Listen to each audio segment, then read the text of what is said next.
Hi, everybody, and welcome to episode 180. Melissa, this is episode number 180 of Circle Up and Get Real. Can you believe it? No, I can't. I mean, I think back, I was talking to somebody today, my mentor, James, actually, and he said, how can it be Thursday already? We meet every Thursday. You and I are recording this on a Thursday. And he said, every week I take out the trash on Tuesdays, and I hate doing that. And I wonder why it's already Tuesday again. And time just flies these days. I don't know if it feels that way for you. I'm older than you are, so. Time is definitely flying for me. A year ago at this time, my life was very different, so different.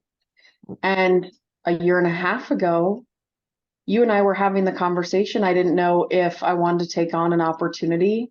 I didn't know if I would be successful. I didn't know a lot about the position, but I knew I could do it and kind of led with that, going, I really like the leadership. I really liked the conversation. I'm going to experiment with that. And look what it's led to. My life is so different now. So that's what we want to talk about today, everybody. So I want to introduce my guest, Melissa Simanek. Will you tell us a little bit about you, Melissa? I mean, I don't even know where to start. I could give your title and all that kind of stuff, but just tell us who you are for the listeners here. I'm learning to be authentic. That is the bottom line on who I am. Where I come from and where I started is a whole different ball game.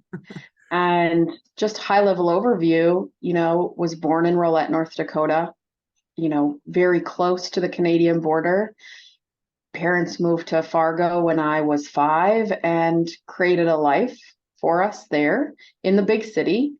And I always knew I wanted more to life. Even I remember that day we moved from Rolette to Fargo, that I wanted more, but I was always different. I was so different. I didn't fit into a specific category that others were fitting into. And I always thought I was weird. I always thought that, wow, why am I so out there? Can somebody who grew up in such a small town, especially North Dakota, go on to do huge things? You see one in a million it happened to, or, the World Series baseball team from Fargo going, that's the coolest thing. And I saw it happen to other people, and I wanted to do it for myself, but I didn't know how to get there. So, moved to New York and New Jersey and was a nanny out there, and then went back to school in South Dakota, and then moved to Minneapolis and eventually to Omaha, and now in Mississippi.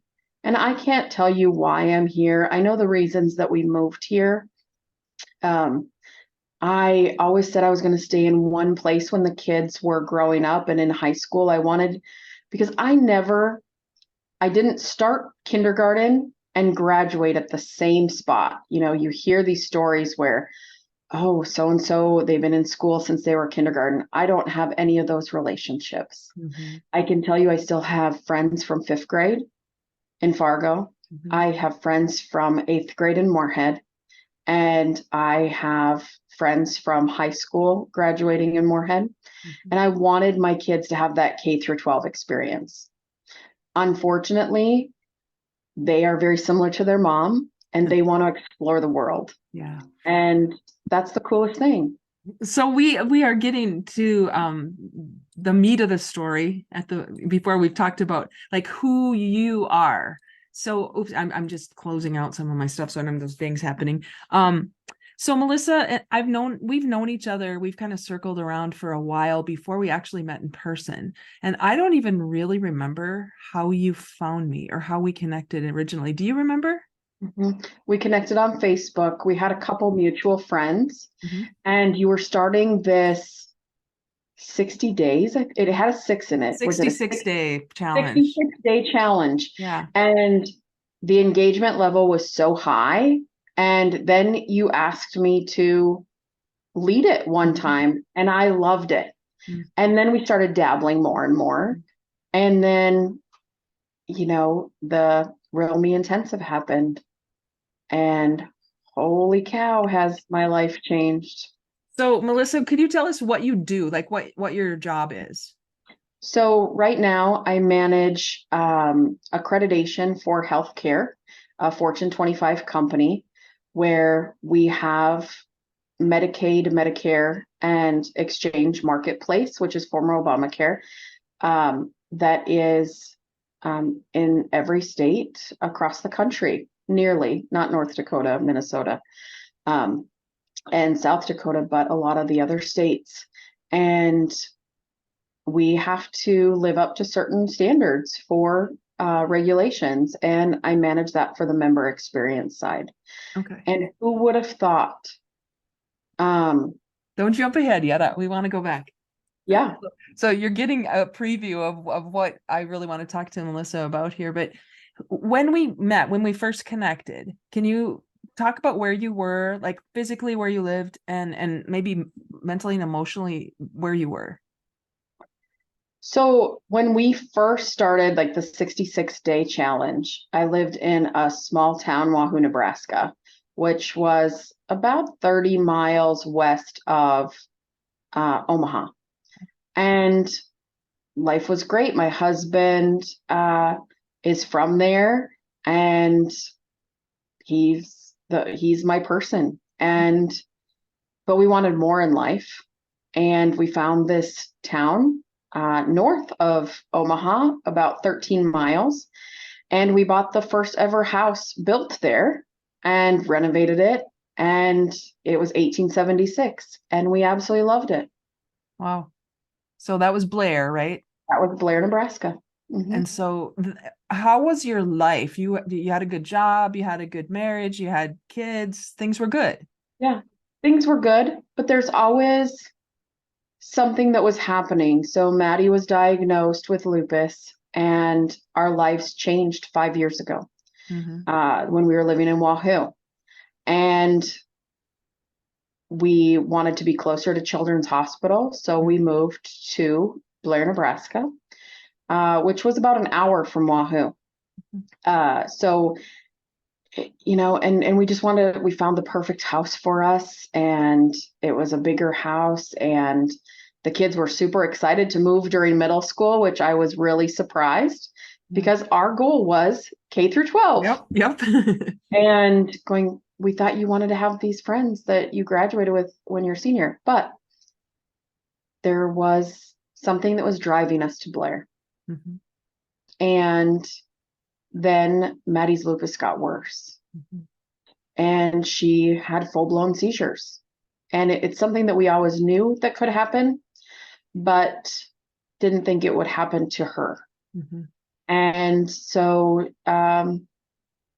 we knew that we had to take a different route, and the doctors at Children's were wanting to get aggressive.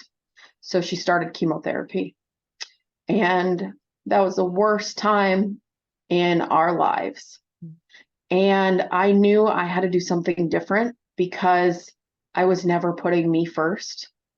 And I always thought putting me first would be extremely selfish, whether that was professionally, personally, emotionally, spiritually.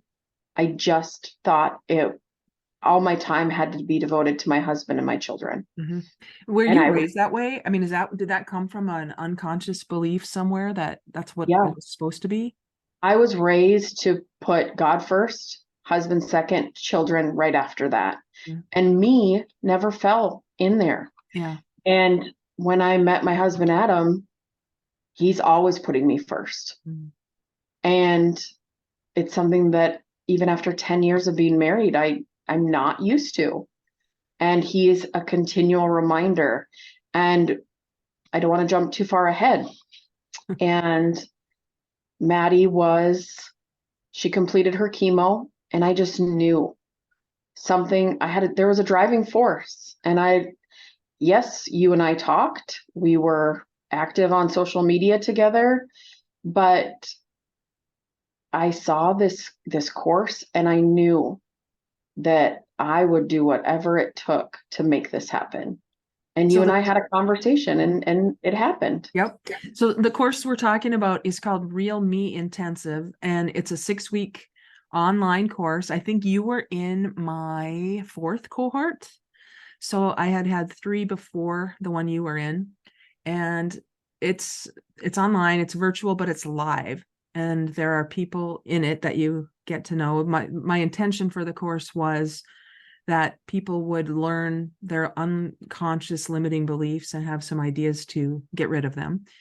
And let's just pick up that story from your perspective. Now, that was about June of last year, July of last year. It was June. It was mid-June, like June 19th or something like that. And Okay. I was so unsure and I was so nervous.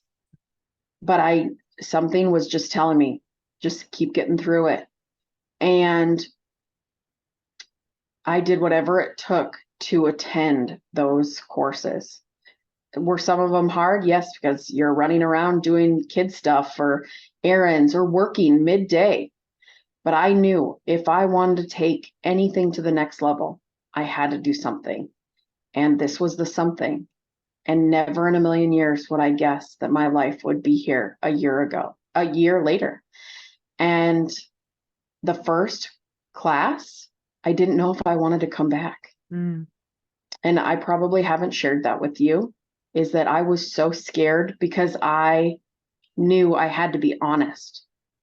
For the first time in 47 years, I had to be honest on where I was not perfect in my life. And when you start writing it on paper, you realize how imperfect you are. But that course taught me it's okay to be imperfect.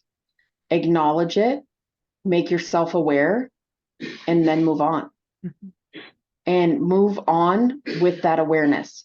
Don't move on like sweeping under the rug, because my whole childhood into adulthood, there are so many hills under rugs to count. Yeah. I think that's probably true for a lot of people if they're really honest about things. And, to your point about facing things, that I don't want it to sound like the course is like completely confrontational, yet it kind of is. And from my perspective as the facilitator of it, I never want people to feel like they don't want to come back. Yet, you're all on your own journeys too. And so I don't always know how it's impacting people. I know from you, because you've been very vocal with me about how you transformed from what you learned. You did not just go through the motions in this course. You were all in, full out. You were amazing in the I'm going to say homework. It's not really homework, but the assignments that I suggested people do. You went all out. You want to talk a And little bit about that? I've never went all out for anything. Really. I will complete something 3/4 of the way and then just leave it. If anyone's seen any of my projects, I'll do them 3/4 and then I'll come back to it eventually. But I'm on to the next thing and I'm on to the next thing and what's better. Here's why I think that I was different throughout this course, is because the facilitator, you, would say, tell me more about that, Melissa. Tell me more about how you got to where you're at. And you were curious. Not everybody in life is curious. And that's when you have to say, oh, let them do them. They're not doing me. I want to be on my deathbed going, oh crap, I lived the best life. I didn't not do one thing. And, you hear people say, well, I'll sleep when I'm dead. Yeah. I sleep, but I also don't let life sleep on by. Yeah. Have you always been like that? If I look back, I've always taken chances and I've always said I'm not a risk taker. But if I look back, when I was going to NDSU for 10 days and dropped out on my 10th day so I didn't have to pay tuition, and picked up the classified ads and answered a personal ad in the newspaper that said, Fargo couple living on the East Coast need a nanny, and pick up the phone and call it and interview and move out the day after Christmas. if that's not risk taking, I don't know what is. It's very much risk taking. So if you look back on my life, that's what I've always done. Yeah. So you said you don't typically complete things. You go about 3/4. You didn't do that here. What compelled you to do your Dream 100 list in 1 week? That was one of the assignments, by the way, to make a list of 100 dreams. And most people, in my experience of the 3 cohorts before this, maybe they did 20, maybe they got to 25. This is a process. Melissa came back the next week and said, "Okay, done." What was that about? There was a driving force, and I can't tell you what putting that task to paper felt like. It was like 47, 48 years of just dreaming on the inside and going, my subconscious saying, "You'll never do that. You'll never." And I was like, "Oh yeah, watch me." And that was the first time that I completed anything to 100%. And I look at my Dreams 100 list at least twice a week. Wow. You still do, even a year later. A year later, because since Real Me, I've done 16 things off of that list. And we're not talking 16 small things like Right. wake up, put your 2 feet on the ground. Right. We're talking about own a house with a swimming pool in ground. That's pretty big. Yeah. I did not think when I was writing that it would happen 365 days later. Wow. Because when we had Maddie's follow-up appointment this April, they said if she lasts one more winter in the Midwest, she's going to have to go through chemo again. Wow. And I said, nope, not happening. If I can do anything to prevent that, I will. And the next day, our house was on the market. We'd put an offer down on the hottest place on earth. And which is, where are you? We are in Meridian, Mississippi. Out of the blue, just out of the blue, you picked Meridian, Mississippi. I will tell you, it was a process how we got here. And we went to Zillow and we put every place that had all the requirements of a house that we were going to live in. Pool, 4 bedrooms, at least 2 baths, X number of square feet. And let me tell you, when you start doing that, there are only like 8 states in the entire country that have these requirements. Yeah. And that's move-in ready. I should say that. I mean, you could have found a pool that was probably green or brown. Didn't. I wanted to move in and that same day be in that backyard pool because I knew it would be hot. Yeah. And I didn't think that it would happen this quickly. But when we communicated and asked the kids what they thought about it, they had already started packing their rooms. Wow. They were so excited to be in another place. We'd never been here until a week before we closed on the house. And even then, we weren't even going to make the trip. We just trusted the process. Yeah. You bought the house off with sight unseen. Yep. We did a video walkthrough with our realtor. I did it first and then Adam did it second. And because our schedules didn't work out. And if anyone had just met me, they would know that I move quickly on things. And I don't necessarily need them to happen right now, but I try to make them happen. And if there's a force that's saying it's not meant for you, then I'll be made aware. I call them God slaps in my life. And God has slapped me a couple times this year and just said, let things happen. And things have really happened for us here. We called those God winks, just FYI, everybody. We called them God winks in our course. And Melissa would say, I'm getting slapped. This is more than a wink. So she goes, it's not just really light. There was a time when I think the first time I introduced that concept of God slap, we all just laughed because it was a slap. Yeah, we did. Yeah. So this goes back to the course, and each week we just kind of unveiled a new letter of the real acronym. So the first week the theme was wake up. And then the second week was get radical, get energized, get authentic, get learning focused. And then the last week was about defining your destiny and determining really what are we all here to do. So through the course of that, went kind of fast when you think back on it, because it was just 6 weeks and we had only 1 week in between to actually allow some of the awarenesses to sink in. But you, like a straight A student that you are, really took that on. And I have noticed so many things in your life that have shifted because you made that decision.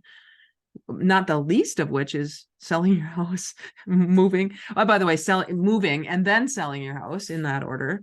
Tell me more about what's going on for you since you have just really stepped into this real me.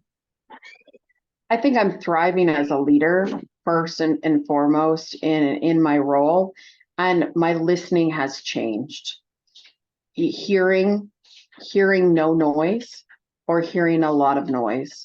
Mm-hmm. And our good friend Tony Bynum has said signal is greater than noise. And what does that look like? So for me, it means so many different things. The noise it can be loud in my personal life, knowing what matters. Mm.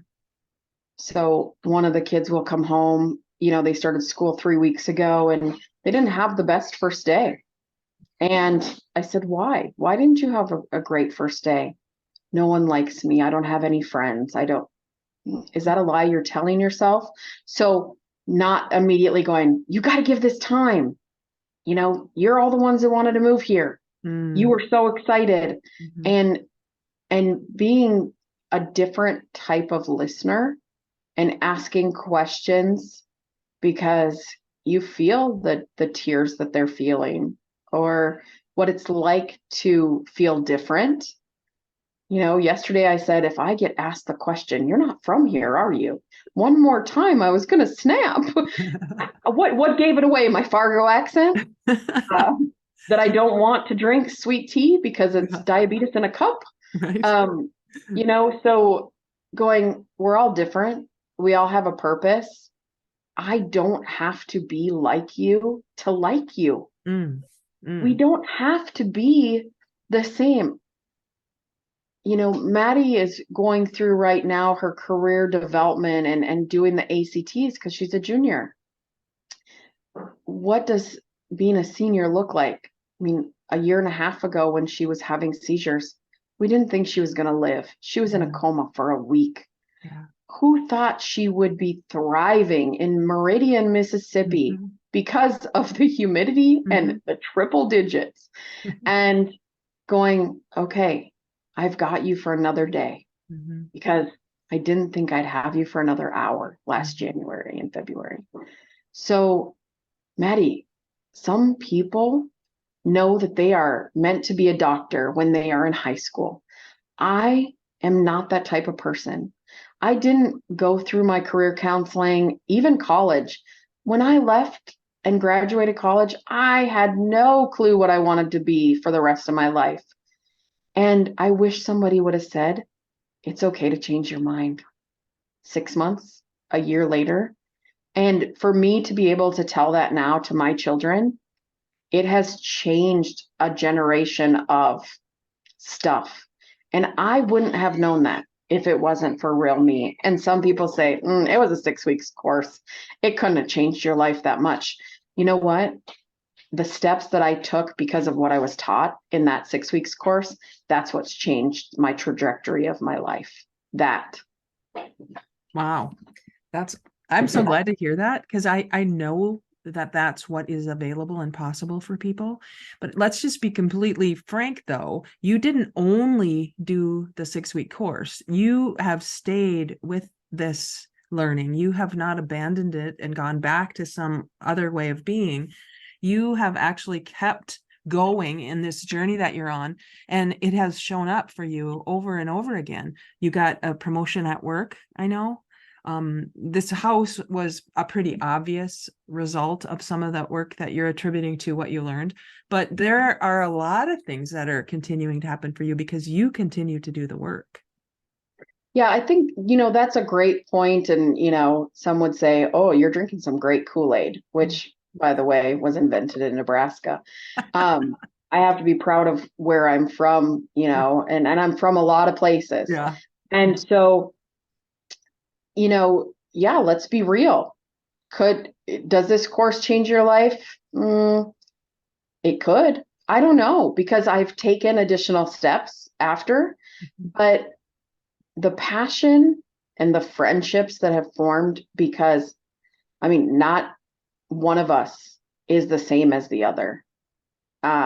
Even when we were at Chill Out in Fargo in January, not one of us was the same in that room. We had similar interests and similar goals. And the goal was for us to better ourselves. And I would say if there's one thing that changed my life because of the course, it's because I finally put me first. Mhm. And I can tell you I'm not the only one benefiting from putting me first. The kids come home from school differently. My husband and my relationship is very different now than it was. Um, and he might say he liked the old Melissa better. I don't know. Uh, it's ever evolving, but I feel like I matter more because I matter more to me. Yeah. Yeah. And bottom line for anybody listening to this, if you're not doing the things that your heart is calling you to do, taking the action that your heart is calling you to take, I would ask myself, what is it that I'm choosing instead? And there's no right or wrong answer to any of this, because this is what awareness does. It kind of peels back some of those curtains a little at a time. And I think you'll agree, Melissa, there's really no right or wrong answer to the process that we took in Real Me, the course. It's an unfolding of a lot of possibilities, I think. Yeah, unfolding is great, a great term to use, because every day I peel back a little bit. Mhm. You know, how many times have we heard the peeling back of the onion Mhm. story? I don't know, the onion that I'm peeling back has got to be ginormous because I keep peeling back layers. Mhm. And throughout the course of my life, people have said, life gets so great at 40. And then I was waiting for it. And then I was waiting for it.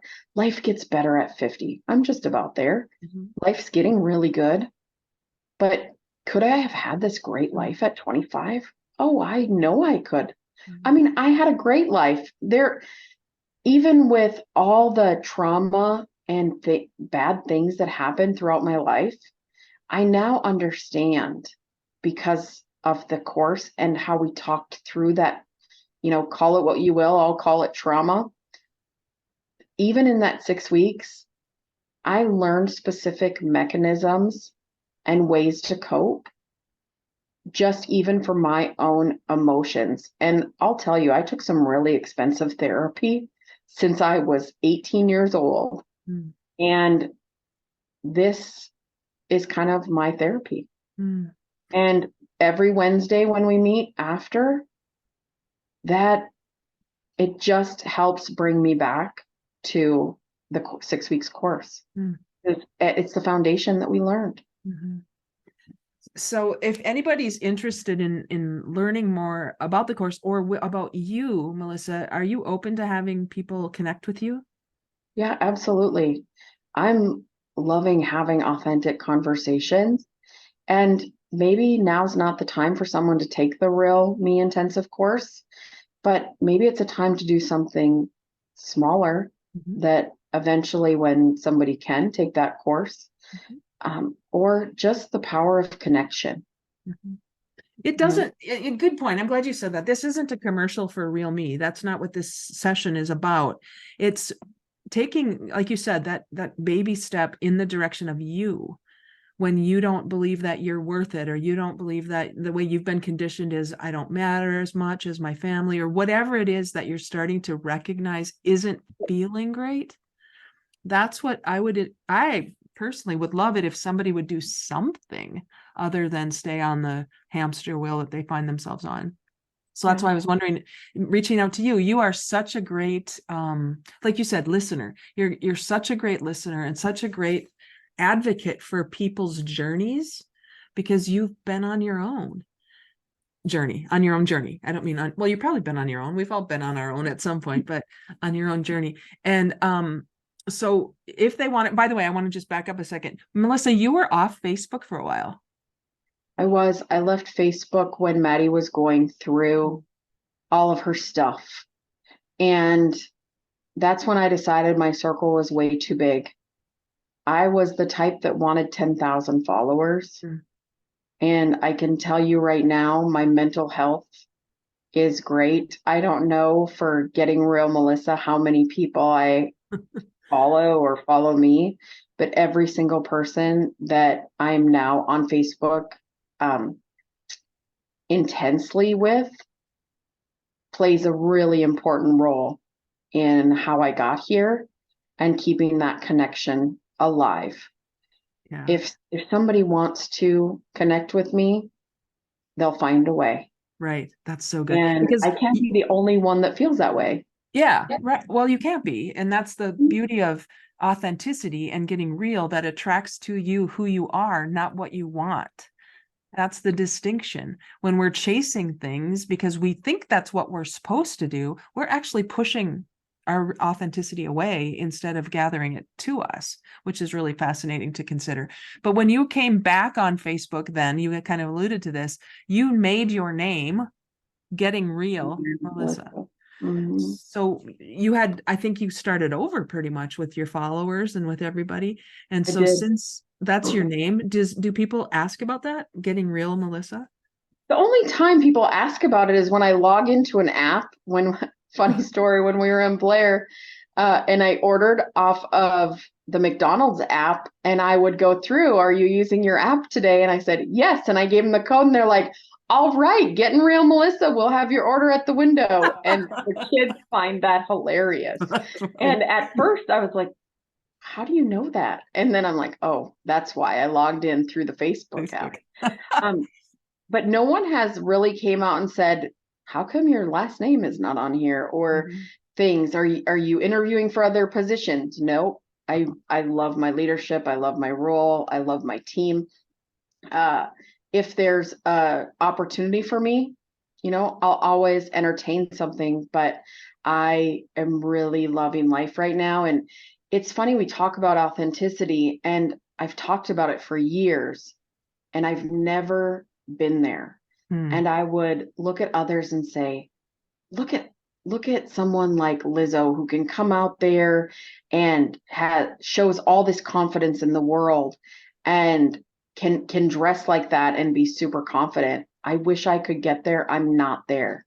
I can tell you I am at a much better place now, and things just fall off when you are not caring about other people's opinions. Yeah. And you have a way of, by the way, you and I do not live in the same location. You're in Meridian, Mississippi. As you said, I'm in Fargo, North Dakota. Yet there's an energy that I think we can both attribute some of the work we've been doing too. We also did meet in person. You mentioned the Chill Out event in January. We had a retreat in January where we were together in person. But I'm finding more and more all the time how real it is that energy is non-geographic. I sense things, I feel things, the connections I feel with you and with other people do not necessarily have to be in person. And so your job is remote. And you said you're a Fortune 25 company. Where are your associates? I have employees in Fargo. I have employees in Nebraska, St. Louis, and Mississippi. And I've met all of my employees in person. Wow. I've never met any of my leaders in person. Interesting. So where's your leader? Where are your leaders from? My leader is from Tampa. And my skip level leader, both of them are in St. Louis. Wow. And we connect great on the phone, on video. And, I think we would be doing a disservice to ourselves if if I came to work and I made the decision to be fake today. Mm-hmm. And I think that when you have specific leaders who care and who are authentic themselves, they can tell if you're not being authentic. Mm-hmm. And kind of faking it until you make it. How many times have we heard that in previous roles? Right. And last year I said, I am done faking it till I make it. I'm going to tell you, this is what I'm great at. Mm-hmm. It, and then green light, Yeah. it changes. There's so many, we've alluded to so many secrets that you get to be in on when you join this community. So if you're interested, I'll put in the show notes how you can find out more about the Real Me Intensive. We're coming up in the next couple of weeks to the next one, actually probably about a month. And then after that, it will be ongoing. So there will always be an opportunity. But Melissa, I just thank you so much for your willingness to be real, for what you're being in the world, which is attracting to you the resources you need and the cooperation of other people in ways that I can't compare to what you were like before. I've only known you like this, but you're a force. You're a force to be reckoned with, and I'm grateful that you're in my life. Likewise, Jody. I do want to say that if there's anyone who's never had that cheerleader in their life or thought that they've never had that cheerleader in their life, get it now. Mm-hmm. Because you will find a community that will lift you up. And I don't want to say that because some people think, community or it's kind of cultish. It's not. We're learning, we're curious. Mm-hmm. And there's not going to be something that's sold that is, this is real life. We talk about real life experiences, real life feelings. Mm-hmm. And even yesterday in our Wednesday group that we talk, just saying, I'm dealing with this. Do any of you have the experience? Or can anyone relate? Just relate. Let's start with that. And, I can't thank you enough for opening up this space for all of us to unite. Oh, thank you. I'm so glad you stepped in because the space is there for anybody who feels called to step into it. We meet on Wednesdays. We have a group that meets virtually, and it's kind of an offshoot of the course. And Melissa and I were just talking before we started recording this about maybe shifting some of the order of the courses that I've been writing. So watch for some new things coming up too. I know, I'm pretty clear that my calling in the world is to have these kinds of conversations that connect people on a more than surface level. And however I can do that, I will continue to provide that. And the people like Melissa will be the ones to step into the circle. And what you gain is up to you, really. Melissa, you're doing the work. The people who are staying connected are doing the work and seeing pretty amazing results in their lives, at least from my observation. Mine too. Yeah. I'm so excited to see where everybody is and where, we're dreaming big. Yeah. Well, we only get one shot at this life, so let's live to the edges. That's what we talk about here. So thank you, Melissa. I appreciate you, and everybody, as always, get real. Talk to you again. Again. Okay, I'm going to hit the stop recording.